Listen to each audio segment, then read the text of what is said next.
کسی زمانے میں ایک غیر مسلم نے اسلام قبول کیا تو اسے پوچھا گیا کہ اسلام کی کس قدر نے تجھے متاثر کیا، تو وہ بولا کہ سیرت کا صرف ایک واقعہ میری ہدایت کا سبب بن گیا۔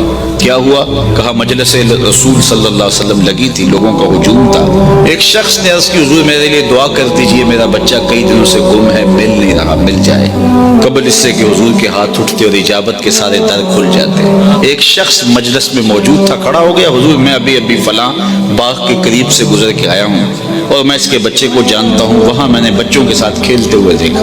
باپ نے جب سنا کہ میرا بچہ فلاں باغ میں ہے تو اس نے دوڑ لگا دی، فرمایا اسے بلاؤ۔ بلایا گیا بہت جلدی۔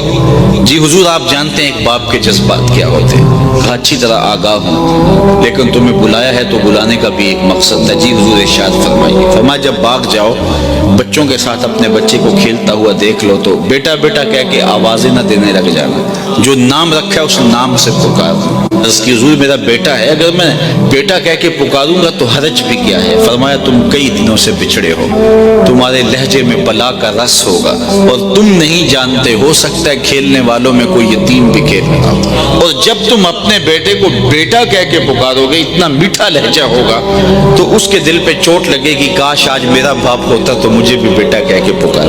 کہا یہ شوق گھر جا کے پورا کر لے، کوئی لاؤ تو صحیح کائنات میں ایسا۔ بیوہ کے سامنے اپنی بیوی سے پیار کرنے سے روکا گیا، یہ شریعت بیضا کا مزاج ہے۔ غریب کے سامنے اپنی دولت کی نمائش کرنے سے منع کیا گیا، بلکہ میرے حضور نے یہاں تک فرمایا اپنے گوشت کی خوشبو سے غریب ہمسائے کو تکلیف نہ دو، یا تو تھوڑا سا پانی زیادہ ڈال لو اور شوربے کی ایک پیالی ہمسایوں کے گھر بھی بھیج دو، اور اگر ایسا نہیں کر سکتے تو ایسے زاویے میں کھانا پکاؤ کہ اس کے بچوں تک مہک نہ پہنچے۔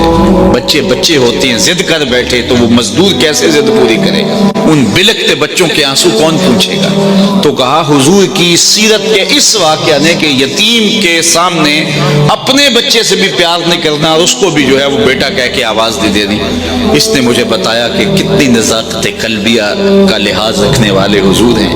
رب بھی قرآن میں کہتا ہے عزیز علیہ ما عنتم، تمہارا مشقت میں پڑنا نبی پہ گراں گزرتا ہے۔ اے امتی تیرے پاؤں میں کانٹا چبھے تو تکلیف مجھے ہو۔